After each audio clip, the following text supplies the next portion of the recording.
ආයිබෝන් tech YouTube channel එකට අදත් ඔයාලා සාදරයෙන් පිළිඅරගෙන ලබනවා. අදත් ඔයගොල්ලන්ට කියලා දෙන්න යන්නේ වැදගත් වීඩියෝ එකක් ඔයාලට එදිනෙදාට අවශ්‍ය වෙන. ඉතින් අද ඔයගොල්ලන්ට කියලා දෙන්න යන්නේ මෙන්න මේ වගේ ලොකු ටෝච් එකකට කොහොමද අපි මේකේ ගැටලුවක් තියෙන බැටරි නැති එක තියෙන මේ ටෝච් එක හදන්න ආපු එක බැටරි පොඩි අවුලක් තිබ්බ හින්දා බැටරියක් තමයි මේකට රීප්ලේස් කරන්න ලෑස්ති. ඉතින් කොහොම හරි අපිට බැටරියක් ගන්න ගියොත් එහෙම වෙළඳ පොලේ සාමාන්‍ය පොඩි ගාණක් අපිට වියදම් කරන්න සිද්ධ වෙනවා. ඉතින් අද බලන්න යන්නේ ඔයගොල්ලොන්ට එහෙම වියදම්ක් දරන්න නැතිව ඊට අඩු මුදලකින් මේ වගේ ටෝච් එකකට වෙන්න පුළුවන්. එහෙම නැත්නම් ඔයාලා ගෙදර තියෙන ඕනෑම ටෝච් එකකට බැටරියක් දාගන්නේ කොහොමද කියන එක පිළිබඳව කියලා දෙන්න තමයි සූදානම් වෙන්නේ. ඉතින් ඒකට අපිට අවශ්‍ය වෙනවා මෙන්න මේ වගේ ලිතියම් 9 බැටරි. මේ තියෙන්නේ මේක ඇත්තටම වෙළඳ පොලේ මිලදී ගන්නක් තියෙනවා.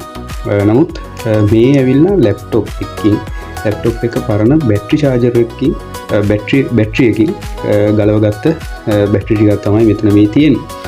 මේ තියෙන්නේ මෙන්න මේ ආකාරයට තමයි මේක නම් මම ගලවගත්තේ මේ අර රීචාර්ජබල් මේ බල්බ් එකකින්. එතකොට මෙන්න මේ වගේ ලිතියම් අයන් බැටරියක් හරහා නැත්නම් බැටරි කිහිපයක් එකට සම්බන්ධ කරලා මේ වගේ ලොකු ටෝච් එකකට හොඳ ඇම්පියර් එකක් තියෙන බැටරියක් හදාගන්නේ කොහොමද කියන එක තමයි අද ඔයගොල්ලන්ට කියලා දෙන්න යන්නේ. එතකොට අපි දැන් ලැප්ටොප් එකක බැටරි ගත්තොත් එහෙනම් මෙන්න මේ ආකාරයේ සමහර ලැප්ටොප් වල බැටරි 8ක් තියෙනවා 6ක් තියෙනවා. ඒ බැටරි ඇප් එකේ කැපැසිටි එක අනුව තියෙනවා. ඉතින් මේ බැටරි කිහිපයක් එකට කියලා අපි කියන එක සීරියස් ක්‍රමයට යටතේ ශ්‍රේණිගත ක්‍රමයට යටතේ මේවා තියලා මේකේ වෝල්ටේජ් ප්‍රමාණය වැඩි කරගන්න තමයි හදලා ඒ විදිහට තමයි මේ ලැප් එකේ එක දිගට තියෙන්නේ. මේ වගේ මෙන්න මේ ආකාරයට එකින් එක ධන ඍණ නේද එකින් එකට සම්බන්ධ කරලා තියෙන්නේ. එතකොට මේකට කියන අපි ශ්‍රේණිගත ක්‍රමය එහෙම නැත්නම් සීරීස් ක්‍රමය කියලාත් මේකට කියනවා. මේකෙන් කරන්නේ මේ බැටරි වල වෝල්ටීයතාවය වැඩි කරගන්න එක. එතකොට වෝල්ටේජ් එක වැඩි කරගන්න එක තමයි ඒකෙන් කරන්නේ. ඉතින් අපිට අවශ්‍ය වෙන්නේ මේකේ ඇත්තටම වෝල්ට් එක නෙවෙයි වෝල්ටීයතාවය වැඩි කරගත්තොත් එහෙම මේකේ තියෙන පරිපථ වලට ගැටලුවක් වෙනවා. සාමාන්‍ය මේ වගේ එකට ගොඩක් අවස්ථාවලදී එන්නේ වෝල්ටේජ් 4 උපරිම 6 එන්නේ නැහැ. වෝල්ටේජ් 4 තමයි උපරිම එන්නේ. ඉතින් ඒකට ඉතාමත් ප්‍රමාණවත් බැටරියක් තමයි මේක. මොකද මේක 3.7ක් වගේ ප්‍රමාණයක් වෝල්ටීයතාවයක් තියෙනවා මේ බැටරි එක. සමහර ඒවා වගේ නම් මෙතන එක ගහලා තියෙනවා. ඉතින් කොහොම හරි අපිට බලමු මේ බැටරි එකකින් කොහොමද මේ වැඩේ කරගන්නේ කියලා. මුලින්ම අපිට මෙන්න මේ වගේ මල්ටිමීටරයක් අවශ්‍ය වෙනවා. මොකද ලැප් එකක සාමාන්‍ය අපි බැටරියක් අයින් කරන්නේ ඒ ලැප් එකේ බැටරිය ඩෙත් වුණාට පස්සේ. එහෙම නැත්නම් ඒ බැටරිය සවුත් වුණාට පස්සේ. එතකොට මේ බැටරිය ඇතුලේ මෙන්න මේ වගේ පොඩි බැටරි තමයි තියෙන. ඉදිරියේදී අපි ලැප් එක බැටරියක් කොහොමද හදාගන්නේ කියන එක ගැනත් කියලා දෙනවා. එතකොට මෙන්න මේ වගේ බැටරි තමයි තියෙන්නේ. මේ බලන්න මේ ලැප් එක තිබ්බ බැටරිය මේ පැත්තේ ඔක්සයිඩ් බැඳලා මලකඩ බැඳලා තියෙන්නේ. එතකොට මේක බලන්න අපිට ඉස්සර වෙලාවම ගන්න සිද්ධ වෙනවා මේ බැටරියක් අරගෙන මේ වගේ මල්ටිමීටරයක් භාවිත කරලා මේ බැටරිය හොඳට වැඩ කරනවා. මේ බැටරිය සවුත් නැද්ද කියලා බලා ගන්න වෙනවා. ඉතින් ඒකට අපිට මෙන්න මේ වගේ මල්ටිමීටරයක් භාවිත කරලා බලමු මේකේ වෝල්ටීයතාවය කොහොමද තියෙන්නේ කියන එක ගැන. කොච්චර තියෙනවද කියලා කැපැසිටි එකක් දැනට සාමාන්‍ය අගයක් මේකේ තියෙන්න ඕනි 3.0. මේකේ පෙන්වන්නේ 0.17ක් 1.0ක් වගේ. ඒ කියන්නේ මේ බැටරිය හොඳටම සවුත් වෙලා තියෙන. මේකෙන් අපිට ප්‍රයෝජනයක් ගන්න බෑ. රයිට්. දෙවෙනි බැටරියත් බලමු අපි. දෙවෙනි බැටරියටත්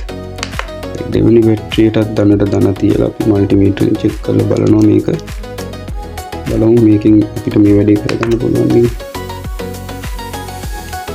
ඔව් ඒකත් ගොඩ ගන්න පුළුවන් මට්ටමක් නෙවෙයි. මේක පොඩ්ඩක් හැබැයි charge කරොත් නම් ගොඩ ගන්න බැරි වෙන එකක් නෑ. නමුත් මේකත් මේ වැඩේට අපි යොදා ගන්න නැති එක තමයි හොඳ. අපි ඊළඟ බැටරිය බලමු. මේක පොඩ්ඩක් අර මලකඩත් කාලා තියෙනවා වගේ බැටරියක්. බලමු මේක ඒ වුණාට මලකඩ කාලා තිබුණ මේ බැටරිය අපේ වැඩේට ප්‍රමාණවත් බලන්න. මේකේ තියෙනවා 2.4 6ක්. ඒ කියන්නේ මේක ප්‍රමාණවත්. මේක හොඳට ටිකක් වැඩක් ගන්න පුළුවන් බැටරියක් මේ මලකඩ කාලා මේ වගේ තිබුණාට. ඊට අපි අර බල්බ් එකකින් ගලවගත්ත බැටරිය එක පොඩ්ඩක් චෙක් කරලා බලන්න යන්නේ. ඔව් ඒකත් 2.78ක් තියෙනවා. ඒ කියන්නේ මේ දෙකෙන් අපිට මේ වැඩේ කරගන්න පුළුවන්. මේ දෙකක් ඕනෙත් නෑ බැටරි එකට සාමාන්‍ය මේකක් තිබ්බත් ප්‍රමාණවත් සාමාන්‍ය. හැබැයි මම ලෑස්තිනේ මම ඔයාලට කිව්වා මේ තියෙන්නේ මේ බැටරි දානකොට ටෝච් එක ගලව ගත්තා. මේ තියෙන්නේ මේකේ බැටරියට සම්බන්ධ වෙන්න ඕනි දෙක. මේකේ බැටරිය සවුත් වෙන්න තමයි මේ ටෝච් එක අයින් කරලා තියෙන්නේ. එතකොට මේකේ මේ බැටරිය අරගෙන මේ බැටරිය රිනට මේක තියලා ධනට ධන තියලා මේ වැඩේ ගොඩ දාගන්නත් පුළුවන් එක බැටරියකින්. එක බැටරියකුත් ප්‍රමාණවත් මේ වැඩේට. හැබැයි වැඩේ කියන්නේ මේ බැටරිය ප්‍රමාණවත් වුණාට මේ බැටරිය දැන් බැටරි බහැලා තියෙන්නේ. මේක පත් වෙන්නේ නැහැ. බැටරි හොඳටම බහැලා තියෙන්නේ. මේක charge කරගන්න ඕනේ මේක හරහාම. හැබැයි මේකට හොඳ ඇම්පියර් එකක් ගන්න. එහෙම නැත්නම් ගොඩ වෙලාවක් මේ බැටරි දෙකෙන් මේක ටෝච් එක පත්තු වෙන්න මේක හදාගන්න මේක රූට් පොඩ්ඩක් පත් වෙනවා. මේ බැටරි බහැලා තියෙන්නේ. මේ පොඩ්ඩක් පත් වෙන මේක හොඳට charge කරලා පස්සේ වැඩේ ගොඩ දාගන්න පුළුවන් මේ බැටරි වලින්. මේ වැඩේ කියන්නේ මේ බැටරි දෙක අපි ලෑස්ති නිකම්ම දාන්න නෙවෙයි. මේකේ ඇම්පියර් එක වැඩි කරන්න. එහෙම නැත්නම් මේකේ ඇම්පියර් කැපැසිටි එක වැඩි කරන්න ලෑස්ති වෙන්නේ මේක පැරලල් ක්‍රමයට. එහෙම නැත්නම් මේකේ වෝල්ටේජ් එක මේ ප්‍රමාණෙම තියෙනවා.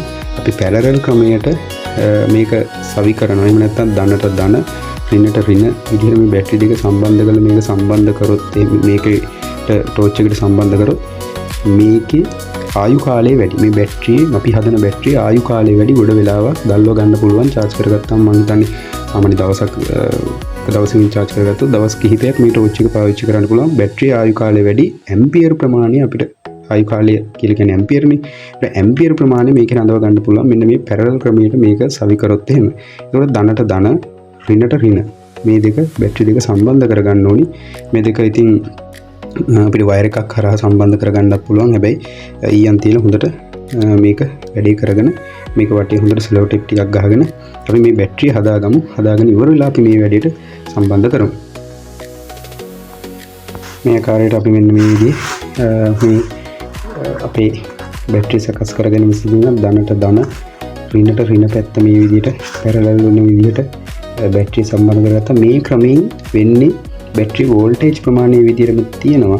හැබැයි මේක ඇම්පියර් ප්‍රමාණය වැඩි. ඒ කියන්නේ ආයු කාලය වැඩි බැටරියේ දරාගෙන ඉගෙන බැටරිය ගොඩ වෙලාවක් අපිට භාවිතා කරන්න පුළුවන් මේ විදිහට මේ බැටරි දෙක එකට කරලා භාවිතා කිරීම තුලින්. මේ බැටරිය දැන් බලමු ටෝච් එකට දාලා charge කරලා අපේ වැඩේ කොයිතරම් සාර්ථකද කියලා.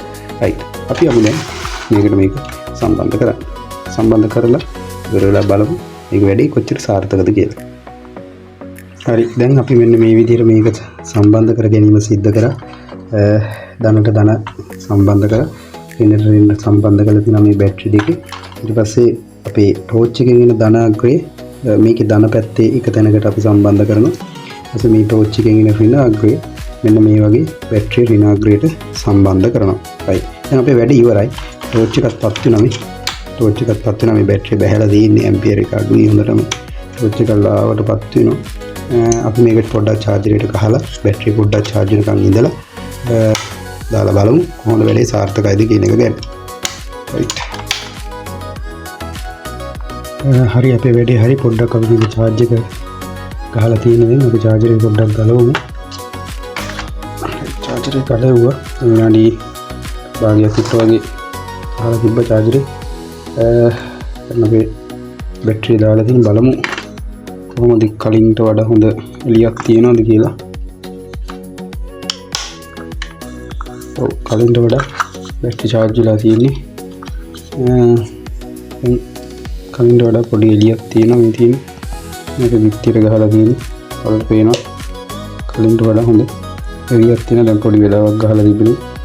මේ විදිහට තමයි ඔයාලට පුළුවන් මේ විදිහට ඉවතලන බැටරියක් අරගෙන ඉවතලන ඔයාලට පුළුවන් ලැප්ටොප් එකක් ආධාරයෙන් ලැප්ටොප් එක බැටරි එක ඉවතලන ලැප්ටොප් බැටරි එක ඉතින් බැටරි ටික මෙන්න මේ විදිහට ගලවලා අරගෙන මේ වගේ බැටරි යක් හදා ගන්න පුළුවන්. උඩ වෙලාවක් දැල් වෙන ටෝච් එකකට භාවිතා කරන්න. ඉතින් මම හිතනවා අද වීඩියෝ එක ඔයගොල්ලන්ට වැදගත් වෙන්න ඇති කියලා.